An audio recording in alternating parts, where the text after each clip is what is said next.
this side. Hey guys, how's it going? It is I, the real Randy Chavez. I'm coming at you today with a Veve Omi update video. Guys, if you're new, welcome. If you're not, welcome back. I love y'all. Everyone say hello to Dashi. Hello, Dashi. Commenting, liking, subscribing is a free way to help support the channel. Non-free ways are Patreon and smashing that thanks button down below. We had a huge space. Shout out to Lori Brenner, and on my way to fill your bags. That's what he's going to say that stands for that Twitter space where they had Al Kahn and David Yu going in and speaking. And, you know, some of the highlights of that were Al saying, nickname is Alfred, who the hell cares about stickers, Kahn, talking about Quid. And yeah, fair point. So basically, if we're going with competition with Veve and Omi, there doesn't seem to be any serious competition to take our place. There is obviously always going to be a second, a third, a fourth place, whether it's going to be, you know, Batcals, Hero, you know, like whoever it is, V-Friends. There will be competition for those places. Right now, I don't see anything coming for Veve as number one. If they are, it's going to either be years away or they haven't come out yet. It's very, very bullish to hear Al Kahn's bunch of his responses. Again, look at I had the whole stream on me. You know, look at that whole stream. You can see on my channel. And Lori Brenner might post that up to a different YouTube at some point herself. One of the things that I had asked both of them, but David had answered, is saying that, well, ETFs have taken a lot of dumb money out of retail investing, when most people that don't know anything can either go and invest in the VOO or the SPY, which both track the S&P 500. And I asked them what they feel about ETFs coming into Veve and them having an ETF fund for NFTs, and what NFTs they would feel would be appropriate for such a type of fund. And David had gone on and said that, yeah, there are already ETFs, there are already comic book stores, there are already people buying not just a crazy amount of low mint NFTs. I've told a bunch of my whales, I've told a bunch of people that seek my counsel, that sub 100 NFTs of the first season are going to be paramount, and those are going to be impossible to get in the future. Some of them already are. Some of them you cannot get sub 100s of. And basically David had said, yeah, there's already a bunch of funds buying them. Jeez, if that is not bullish. Like, I literally just got a chill just rethinking about that. And then one of the other questions I had asked was about music, art, sports, and David said, yeah, there's going to be a bunch of that type of stuff in the future. You know, that it's basically just kind of more the same. Hey, we're talking to everybody, and there's going to be some people that are going to come in, some people that won't. The big question, which everyone's probably watching this video for, is Lori Brenner had asked about Al Kahn. They had a recent publication, I think Inc.com, had said that Al Kahn did not want to say or do anything on the Pokemon or Yu-Gi-Oh side in hopes that they would work together again, which confirmed, yes, nothing is off the table. But then David had said him and the P word were in talks.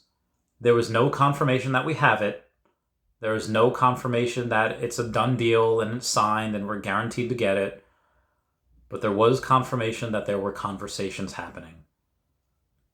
I was freaking the freak out. Call me Victoria Justice from Victorious, because all I'm gonna do is freak the freak out. Well, it's like Pokemon is ubiquitous enough of a brand, probably the most ubiquitous brand in the entire world, for me to have it on my body. Multiple people have it on their body, whether you have Donkey Kong, all of Nintendo, the Triforce, Paper Mario, any type of Mario, Yoshi, Kirby, Star Fox, does not matter. Amongst all the other things, Pokemon is the biggest IP of all time. And the fact that they are just in talks, like there's an episode of Gilmore Girls, comment below if you've seen it, where Emily and Richard had gone and said, hey, Rory, we want you to meet this guy from admissions from Yale, because Richard had gone to Yale and, they wanted Rory to go to Yale. And Lorelai, the mom, was like, why'd you have to do that? She wants to go to Harvard. And then Emily says, don't you think Harvard would want Rory more if they know that Yale is interested in her? I think this was a very, very specific name drop. I think it was very, very calculated, because there were multiple people with blue check marks listening to this space. Don't you think that other companies maybe like WB, maybe like Harry Potter, Lord of the Rings, like Game of Thrones. It doesn't matter. When other licensors hear that David, Yu, and Veve are in talks with Pokemon, that they would go and want to be associated with them more. Like Disney in general, if I have this deal to work out, a deal with my IP at the end of the year. But if there is ever a chance that I, the real Randy Chavez, could go and have a NFT drop, a digital collectible drop on Veve, I don't care what I get. I don't care what type of deal is made out for it. It's because I would be shoulder to shoulder with WB, with Universal, with Disney, with DC. And I could be like, yeah, I could go and tell everyone I'm on the same platform that these amazing $100 billion companies are on. That in general is enough to get people, but to have Pokemon, the largest IP of all time. David already said in my last interview with him that he is not worried about C and B tier collectibles, licensors. He's focused on A plus tier, like 50 million followers plus. That could be a specific person. That could be a specific company. That could be a specific market. That is one of the most bullish things I think I've ever heard. And again, there's no guarantee that we do have it. There's no guarantee that it's like, yeah, it's coming. Although he did say that they were waiting for the right time. Before, some people could interpret that as saying we're waiting for the right time to release Pokemon. But I interpret that as saying they're waiting for the right time. Them as Veve are waiting for the right time to really negotiate the nuts and bolts, to dot the I's and cross the T's. Because if you, like for me, if I'm head of Veve right now, and I see that revenue has dropped a little bit since last year, or at least the beginning of the year, since January. If I see that the amount of active daily users or active monthly users, people that do one transactions, have dropped a little bit since January, and maybe I don't have as much leverage as I did 9 months ago, 10 months ago, I might wait an extra 3 or 4 months. I might wait until OUP comes out in a couple days. I might wait until the Veveverse demo comes out in a couple weeks. I might wait until several more months until, let's say, we have another exchange or two. And I say, like, hey, there's going to be a lot more stuff coming. Or until we release different IPs saying, hey, here's your competition. Because the more money that Veve makes, the more brands that are knocking down our door, the more exchanges that Omi is on, the more leverage you have. So I interpret that as David kind of talking to Pokemon, saying like, hey, maybe in the negotiations, Pokemon is saying like, hey, we want to do this, and this is the deal that we want, and maybe that's unacceptable to David right now. I don't know.